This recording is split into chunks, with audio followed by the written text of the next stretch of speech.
Bonjour Jean-Michel Vernochet. Oui, bonjour Jacques. Donc nous faisons suite à un court entretien que vous avez eu avec Thierry Messant, donc au sujet de la situation aux États-Unis. Donc il nous parle depuis Damas de la situation aux États-Unis. Bonjour à toutes, bonjour à tous, bonjour à vous Thierry Messant. Nous allons avoir un court échange, hélas toujours trop court, via Skype. Vous allez nous parler d'un article que vous avez publié hier soir et qui est un article assez important. C'est une analyse du changement de paradigme américain avec l'arrivée de Donald Trump. Alors j'ai déjà reçu pas mal de messages ce matin en me disant mais Thierry Messant est très naïf, les racines, le mal est tellement enraciné au Pentagone, au département d'État et ailleurs que quoi que veuille faire Trump, il n'y parviendra pas. Alors résumons un peu votre, on va appeler ça un point de vue. Alors, d'abord, si nous écoutons les discours et les écrits de Donald Trump depuis sa prestation de serment, nous pouvons constater qu'il y a deux manières de les dire. Soit on fait comme, par exemple, The Independent qui a fait un grand article pour expliquer que ses discours étaient incohérents, qu'il ne cessait de se répéter et de passer du coq à l'âne, que c'était intraduisible, que ça n'avait aucun intérêt. Donc ça, c'est une première lecture. On a une deuxième lecture qui consiste à voir que lorsqu'il parle de choses et d'autres, et tout d'un coup, il donne un message important et qu'il y a une logique dans ces messages importants. Et ces messages parlent tous de la même chose. Ils disent qu'il va non pas faire basculer le pouvoir d'une administration vers une autre, mais qu'il va changer les bases de ce pouvoir, que c'est quelque chose de très important qu'il est en train de faire.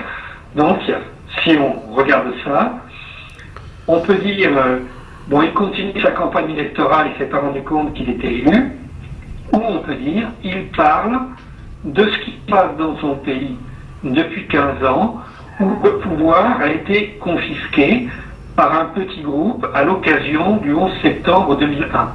Ça, c'est votre thèse, Thierry.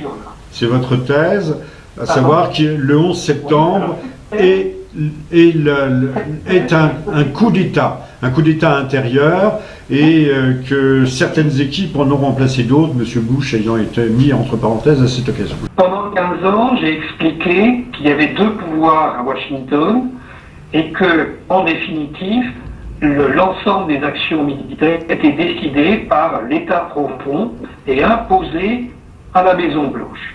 Alors j'ai développé ça pendant 15 ans, on m'a regardé de manière un peu bizarre, mais il y a une logique dans ce que j'ai décrit, et cette logique permet d'expliquer un certain nombre d'événements que sans cela, on ne peut pas expliquer. Donc maintenant, quand je vois la nomination de l'équipe de Donald Trump, je constate que celui-ci, là encore, il y a deux manières de voir. Soit on fait comme, par exemple, le Washington Post qui explique que il nomme des militaires, c'est très dangereux parce que on ne peut pas avoir les armées gouvernées par des militaires, on doit avoir un pouvoir civil par-dessus.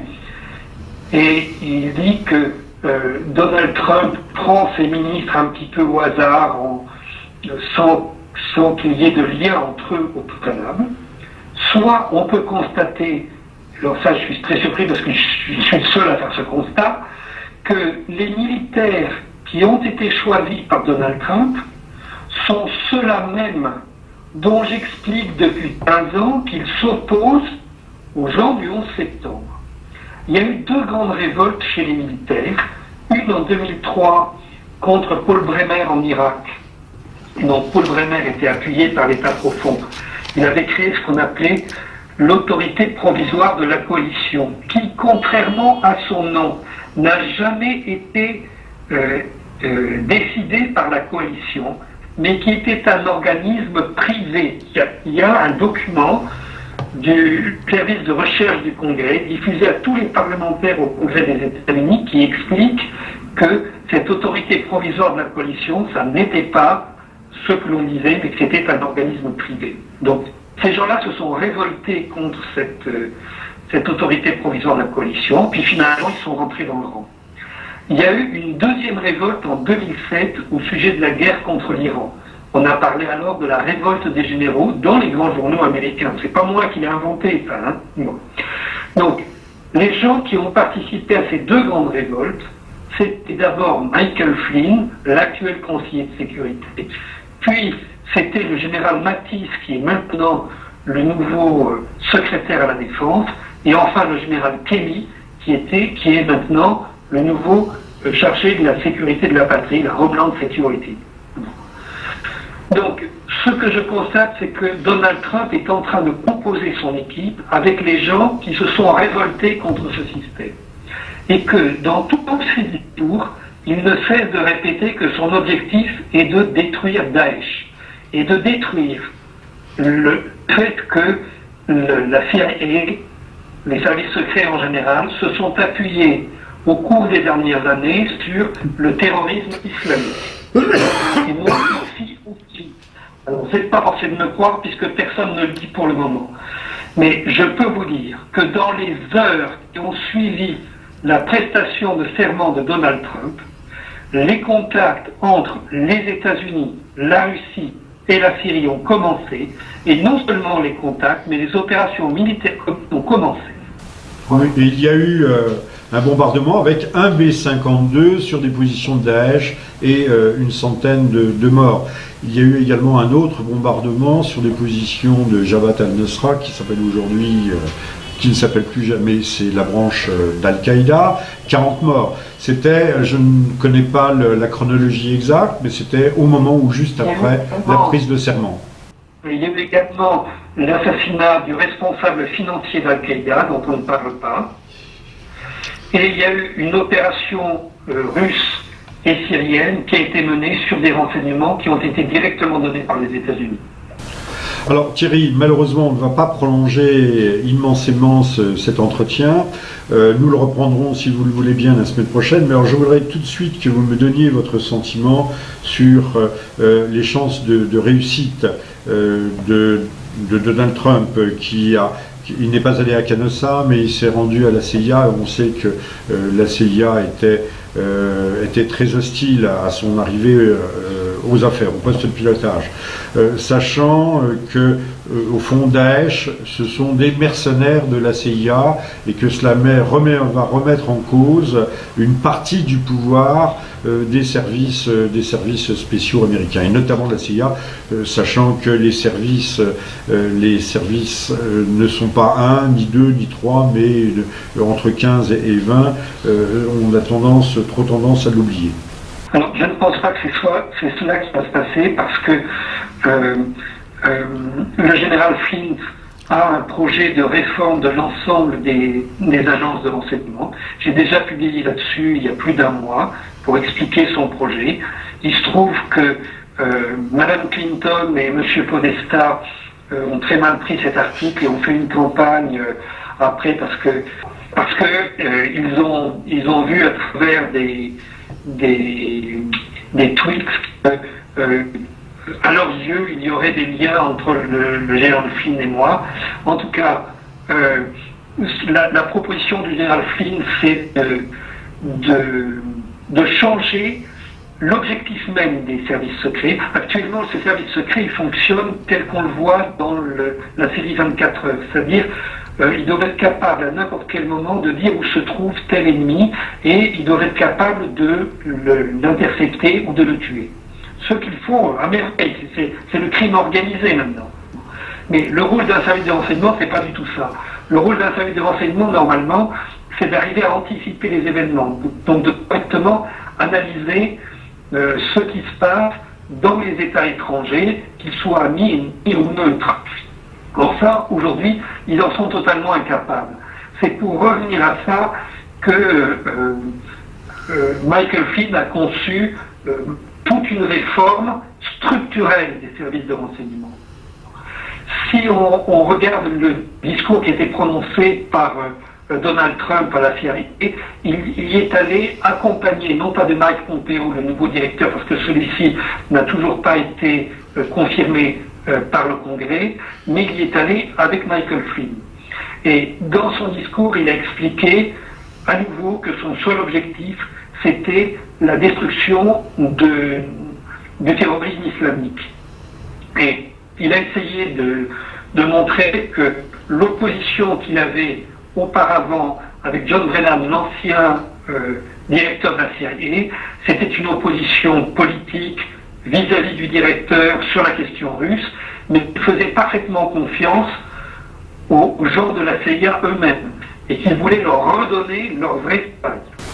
Thierry, nous allons rester là. On se donne peut-être, si Dieu le veut, rendez-vous la semaine prochaine, parce que nous allons avoir beaucoup à dire avec l'installation de la nouvelle équipe, de la nouvelle administration américaine et des bouleversements que l'on peut en attendre. Une dernière chose sur l'opposition actuelle entre l'équipe de Trump et l'équipe précédente. Donc, M. Obama est actuellement en train de prendre des contacts pour créer un shadow government, un gouvernement de l'ombre sur le modèle britannique aux États-Unis. C'est-à-dire pour se poser en opposition permanente face à Donald Trump. Et il conçoit ce gouvernement, dont il annoncera certainement dans les prochaines semaines la création, il conçoit ça comme la possibilité de devenir un gouvernement en exil et de quitter le territoire des États-Unis.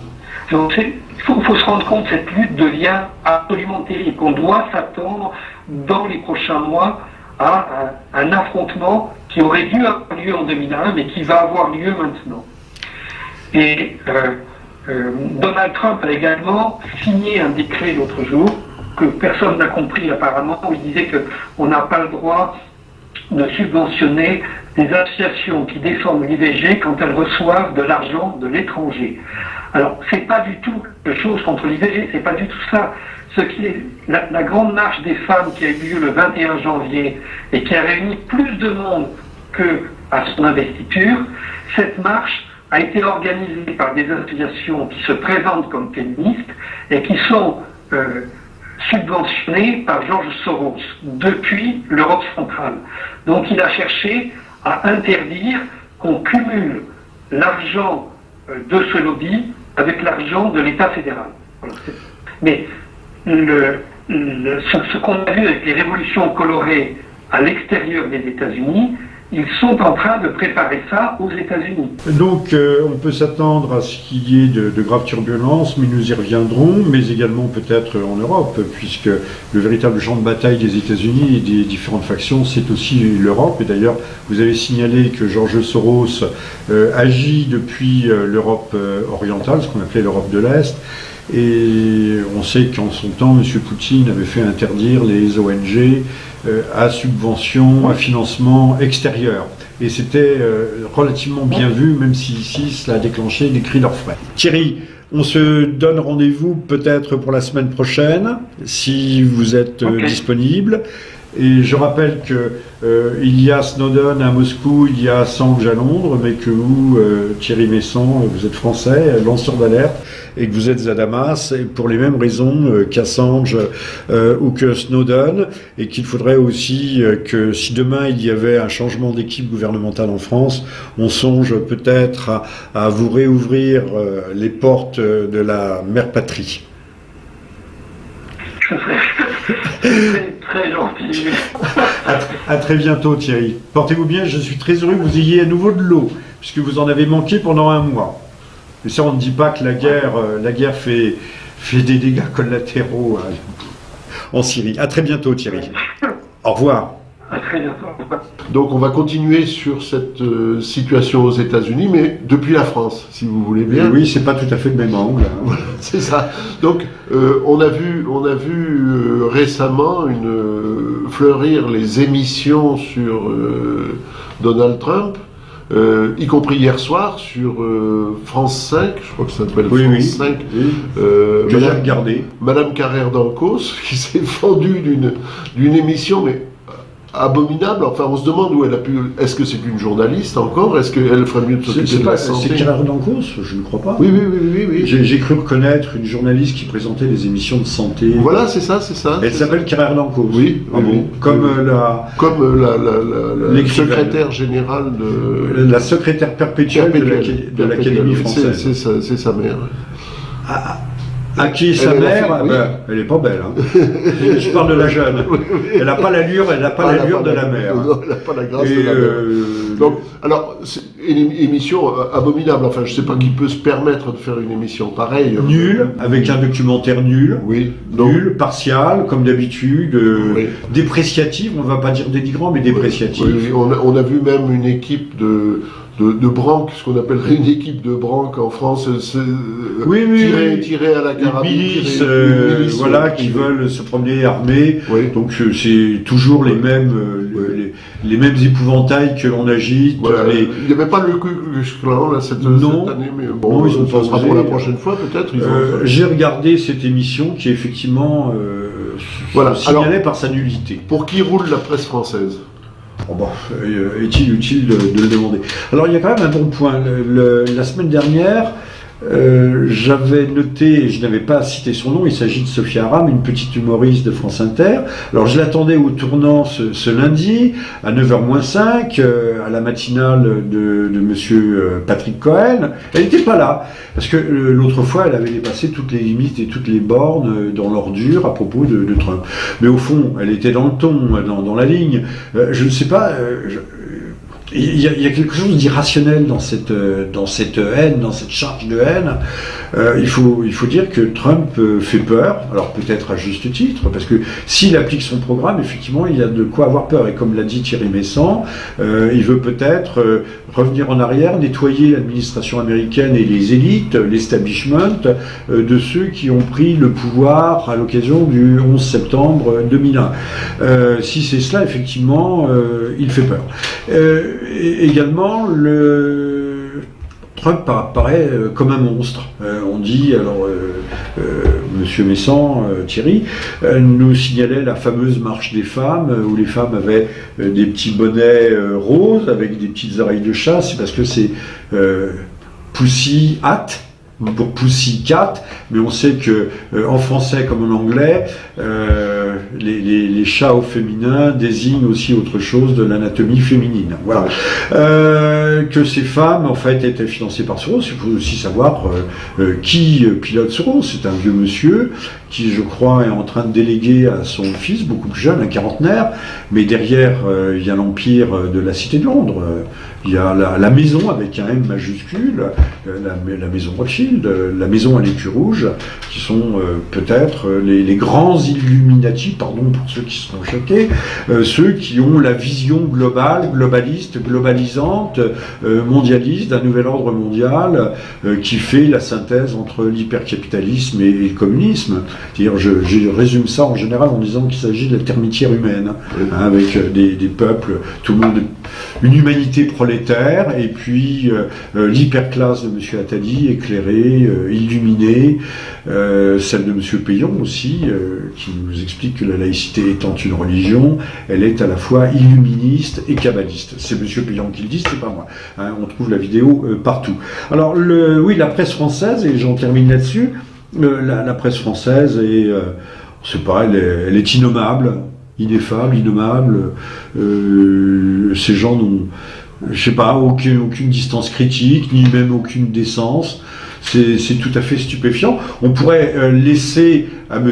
Trump le temps nécessaire pour nous prouver s'il est bon ou s'il est mauvais, parce que nul ne le sait, et surtout pas moi.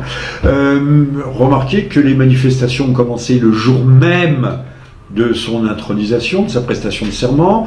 C'est pas Lady Gaga, non, c'est Madonna qui, avec la voix cassée, éructait dans un micro que son plus grand rêve, son plus grand souhait, désir, c'était de mettre une bombe, de faire sauter la Maison Blanche. Ça aurait été quelqu'un de là-bas, le FBI l'alpaguait tout de suite. Mais c'est Madonna qui a dit ça manque particulièrement de bon goût, et que ces grandes manifestations qu'on a vues des black blocs, ces gens qui étaient habillés normalement et qui retirent leurs vêtements, qui se retrouvent là, et qui cassent comme à Paris. Et là, la presse avait l'air, notre bonne presse bien pensante, avait l'air de trouver que c'était plutôt sympa. Oui. On casse des vitrines. En France, c'est déjà pas excessivement mal, mais là-bas, ça semblait extrêmement bien. Or, donc, les grandes manifestations aussi du lendemain, Trump n'a pas pris ses fonctions, n'est pas en charge, mais déjà, on dénonce son action.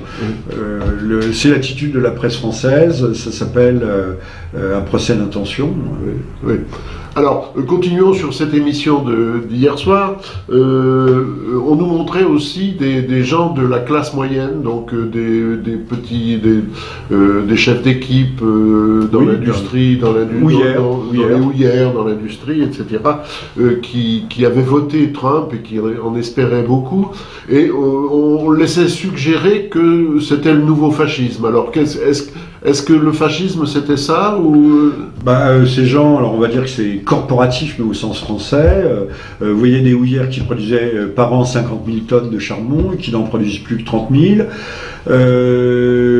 qui ont envie de vivre, d'autant que je crois que les moyens de dépollution de l'usage du charbon ont fait de grands progrès, encore que.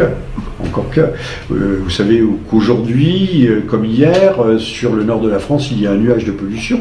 Nous, on n'utilise plus de charbon, mais l'Allemagne l'utilise, puisqu'ils n'ont plus le nucléaire et que les éoliennes tournent mal quand il fait très froid. On utilise de la tourbe, on utilise du charbon, et du charbon qui vient d'où ? Des États-Unis, parce que l'Amérique, ayant du gaz de schiste, exporte massivement son charbon. C'est l'Allemagne, écolo, bobo, etc., de Madame Merkel, et ouverte aux quatre vents de toutes les invasions planétaires. C'est Madame Merkel qui importe massivement, mais ça, on risquait pas de l'entendre ni sur le plateau, ni au cours du documentaire. Oui. Donc la pollution des microparticules, c'est pas le feu de bois que dénonce dans la cheminée, que dénonce Madame Royal, mais c'est la conséquence directe de la politique énergétique de l'Allemagne verte. Mais alors, le même jour, on nous annonçait que l'État français, enfin le gouvernement français, allait donner plusieurs centaines de millions à EDF pour arrêter la centrale de Fessenheim. Alors, il y a quelque chose qu'on ne comprend pas. Le nucléaire, ça pollue ou ça pollue pas? Le charbon, ça pollue? Enfin, qu'est-ce que... C'est hallucinant. Alors là, ce qui est intéressant, c'est de voir que, comme dans les houillères américaines, les ouvriers de Fessenheim, c'est au moins 2000 personnes qui travaillaient là-bas, les gens de la CGT étaient du bon côté, c'est-à-dire du côté du bon sens, dénonçant, mais là, bien sûr, la télévision ne creuse pas, une décision purement politique. Fessenheim pouvait durer encore un certain temps avec des révisions d'usage, avec la surveillance obligée, nécessaire. Bien sûr, Fessenheim est sur une faille, mais la cathédrale de Strasbourg aussi. S'il y a un séisme majeur, décision politique, c'est-à-dire que on donne à la populace, on lui jette un os à ronger, où on dit, vous voyez, nous sommes entrés dans la transition énergétique, alors que le seul moyen non polluant, c'est le nucléaire, et surtout le nucléaire, là, maintenant, 3e, puis de la 4e génération. Toute la planète s'équipe en nucléaire, à commencer par la Chine, qu'on dénonce comme le plus grand pollueur. Mais nous, au contraire, on va rompre cette indépendance énergétique, plus de 40%, même au-delà, cette indépendance énergétique pour acheter des turbines Siemens, pour nos éoliennes, qui seront tout aussi difficiles à démanteler. Vu le nombre de centaines de tonnes de béton qu'il y a à leur base, à démanteler que le seront quelques centrales nucléaires. Donc on se moque de nous, et alors qu'on dénonce Donald Trump, j'en reviens à lui, pour son populisme, nous, le populisme de gauche, ça s'appelle de la démagogie, et la démagogie, c'est franchement pas joli. Alors, pour continuer, vous parliez de Madonna, mais nous aussi, on a notre Madonna, c'est Isabelle Huppert, qui pour pouvoir être nommée aux Oscars a dit du mal de Trump dès qu'elle a obtenu... Ça s'appelle cracher dans la soupe. Mais il est vrai qu'elle n'a pas fait une carrière fabuleuse en France, Non. et qu'aux États-Unis, paraît-il, le rôle de femme violée sexagénaire, bien conservé, il est vrai. Personne n'en voulait, aucune actrice américaine, donc on a pris une actrice française. C'est dommage que Verhoeven, qui est hollandais d'origine, hollandais tout court d'ailleurs, se soit commis dans ce type d'opus, se soit égaré, parce qu'il a fait de meilleurs films dans sa carrière, à commencer par Robocop. Mais là, entre Huppert, Violet et Robocop, il y a une très large distance. Oui. Alors, revenons-en donc au président Trump. On dit que sa politique est tout à fait imprévisible. Alors, on ne sait pas ce qu'il va faire. Pourtant, moi j'avais l'impression qu'il avait pas mal annoncé ce qu'il allait faire. Il a des lignes simples, claires. On a beau nous dire qu'il n'a jamais exercé de carrière politique, de diplomate, de fonctionnaire, etc. Est-il besoin, dès lors qu'on a une expérience extensive ou intensive des affaires à l'international, a-t-on besoin d'une expérience politique précisément? On voit que Mme Clinton, ce que ça a donné, une fauteuse, un fauteur de guerre, elle qui n'a jamais quitté les bureaux de l'administration américaine. Quant à notre équipe de bras cassés en France, aussi ils ont fait essentiellement carrière, à part M. Macron, nous le disions la semaine dernière, essentiellement carrière dans les couloirs des assemblées et à magouiller, à grenouiller. Si c'est ça la politique, on s'en passerait. M. Trump est allé à la CIA et il a annoncé clairement, l'idée est simple, détruire Daesh. Il a toujours dit, détruire Daesh, c'est toute une grande politique. C'est rebattre les cartes. C'est revenir sur le Middle East Greater Initiative, la reconfiguration du Grand Orient, qui va du Pakistan au Maroc. L'Amérique voulait rebattre les cartes, morceler, balkaniser l'ère géographique arabo-islamique. On abandonne tout ça et on se concentre sur l'essentiel, à savoir la concurrence chinoise, et rapatrier à la fois les emplois, puisque la Chine étant l'atelier du monde, on rapatrie les emplois en Amérique, et puis peut-être qu'il faudra négocier âprement avec la Chine, qui détient d'énormes quantités de fonds américains sous forme de bons du trésor, et qui les lâche d'ailleurs petit à petit, qui se déleste sur le marché. Là, il y a matière à bras de fer. Ne pas oublier, quand même, ne jamais oublier, c'est que jusqu'à plus ample informé, la Chine, je m'arrête ici, la Chine est un pays communiste, réellement communiste, pas communiste à moitié, même si là, sa vitrine est hyper capitalistique. Alors revenons sur le Greater Middle East, là, puisque vous en parliez. Trump a surpris un petit peu en proposant et décidant pratiquement de transférer l'ambassade des États-Unis en Israël de Tel Aviv à Jérusalem. Alors quel est l'idée? Si vous voulez, j'en dis un mot, mais on reviendra, parce que ça c'est un sujet en soi, c'est compliqué. Mais même chose pour Poutine, qui a au moins 2 millions de Russes israéliens, qui ne sont pas tous juifs. Ne pas oublier que New York, aux États-Unis, est la plus grande ville juive du monde. Il y a presque certainement autant de juifs à New York qu'il y en a dans tout l'État d'Israël. Qu'il y a un antagonisme entre certaines parties de la communauté juive américaine et les sionistes purs d'Israël. C'est un jeu délicat. Mais il ne faut préjuger de rien. Même si Trump, ce qui à mon sens est une bévue, je n'ai pas dit une erreur, mais est un savant calcul, il ne fait que consacrer un état de fait. Aujourd'hui, nous parlions de la presse française, quel est le journaliste qui va nous dire, parler du gouvernement israélien en parlant de Tel Aviv? Ils disent tous Jérusalem. Il faut bien se rendre à l'évidence. Israël me fait penser au chat, quand il a chopé un os, il met les deux pattes arc-boutées, toutes griffes dehors pour empêcher qu'on lui pique son os. Bon, c'est ça. Alors je dis pas que c'est bien, mais donc là il y a une politique délicate, mais ce qui ne veut pas dire qu'à terme Israël soit véritablement gagnante. Israël pendant de longues décennies a joué le rôle de gendarme de l'Occident au Proche-Orient, de verrou de la politique américaine, mais aujourd'hui c'est certainement plus le cas. Il y a un reflux, on sait que les ressources pétrolières s'épuisent dans le Golfe et surtout en Arabie Saoudite. Il y a des recompositions qui sont en cours et qui ne relèvent pas toutes de ce Greater Middle East Initiative. Qui sont en cours, qui sont inéluctables, qui ont été d'ailleurs amorcés. Maintenant, il faut calmer le jeu et essayer d'apaiser le chaos qui est installé. Et là, pour l'instant, c'est la Russie qui fait le travail.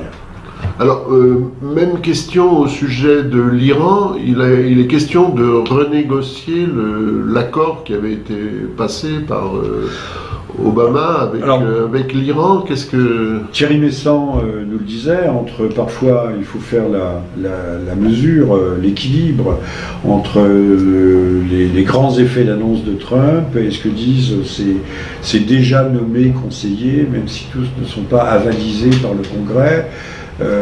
Il mettra certainement de l'eau, beaucoup d'eau et beaucoup de glaçons dans son whisky. Il faut qu'il fasse plaisir, même à ceux qui l'entourent, à son entourage, à sa garde prétorienne, à ceux qui sont le plus dur, ou le plus intransigeant, ou les plus réticents, ou les plus aux aguets. Il faut laisser le temps que tout cela se décante. Maintenant, on ne voit pas M. Trump partir en guerre pour Israël, sauf chose extraordinaire, provocation majeure. Mais il va falloir surtout, M. Trump va devoir consolider, trouver une véritable assise, on peut le dire, à son pouvoir, en tout cas à l'exercice de son mandat. Alors, son idée principale, pour en terminer, c'est de rapatrier tout en Amérique, donc nationalisme, protectionnisme. Est-ce que l'Europe va en pâtir? Est-ce que les États-Unis, la Chine vont en pâtir? Comment vous voyez l'avenir? La Chine va souffrir, étant donné qu'elle vit, je ne veux pas donner un pourcentage idiot, mais mettons 30-40% de ses exportations vont vers les États-Unis. Alors on dit que oui, mais ça donne du pouvoir, le pouvoir d'achat manquant en liquide se retrouve avec les produits à bas coût qui viennent de Chine, d'Inde, du Pakistan et d'ailleurs. C'est vrai et c'est faux. Il vaut mieux que les ouvriers travaillent et de l'argent et payent éventuellement un peu plus cher. Le protectionnisme, c'est comme dans une voiture, vous avez un frein, un accélérateur. On n'est pas tout protectionniste ou tout libéral. Le plus grand pays protectionniste de la planète, c'est encore la Chine.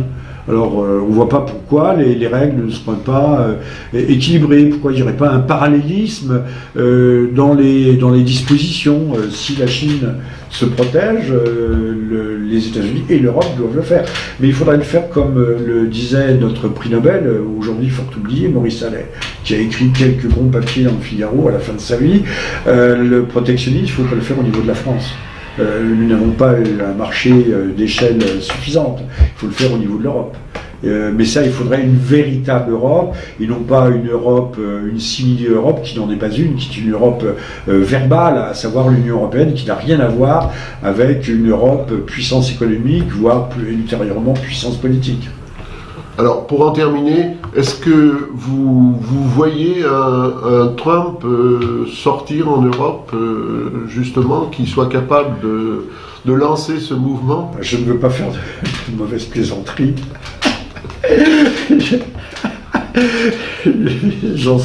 J'y serais tenté. Alors on a dit qu'on n'avait plus d'homme providentiel, qu'il n'y en aura plus, il n'y aura plus de Mitterrand, il n'y aura plus de De Gaulle. Trump est sorti de nulle part, enfin s'il était connu, on connaissait ses ambitions. Mais il faudrait que le système soit moins verrouillé, puisque la partitocratie a tout confisqué.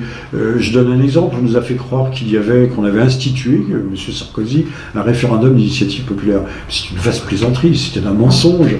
Il fallait 2 millions de signatures, puis les 2/3 des 2 chambres, et puis après, même quand on avait réussi à à remplir les 12 travaux d'Hercule en un seul. C'était à la libre disposition du pouvoir, du gouvernement, qui pouvait décider ou non de le faire, quel que soit. On se moque du monde, mais reste à savoir si plus de démocratie serait véritablement idéal, si on peut revenir à une démocratie intégrale, un peu à la façon des cantons suisses. Mais enfin, on ne vote plus à main levée dans les cantons, hein, c'est dommage. Voir si ce serait utile ou s'il ne faut pas effectivement passer à toute autre chose. Alors l'homme providentiel, il existe peut-être, mais il faudrait déblayer le terrain du côté des politiques. On voit d'ailleurs même un certain nombre de Français mettent leur espoir dans une certaine dame qui ne manque pas de talent, qui a de l'abattage, mais on s'inquiète très fort quant à ces équipes, véritablement, ceux qui seraient capables de prendre le relais. Mais Thierry Meyssan nous a parlé du shadow cabinet que M. Obama serait en train de mettre en place. En France, ce sont les shadow cabinets, c'est-à-dire les équipes de remplacement, mais déjà rodées avec des hommes. Ils existent individuellement, mais coordonnés. Ça fait déjà 1 an et demi, 2 ans qu'à ce même micro, j'avais appelé à la constitution d'un gouvernement de transition avec des hommes parfois éloignés les uns des autres, mais soucieux ou ayant la capacité d'administrer un département ministériel. On ne voit rien de tout cela. Nous sommes dans l'improvisation la plus totale. En ce qui concerne les populistes, en Europe, on ne voit pas se détacher pour l'instant de figures dominantes, même si M. Orban en Hongrie est quelqu'un de pas négligeable et qui fait preuve d'un certain courage. Eh bien, écoutez, merci Jean-Michel, et puis à la semaine prochaine. Eh bien, à toutes et à tous, au revoir et à la semaine prochaine.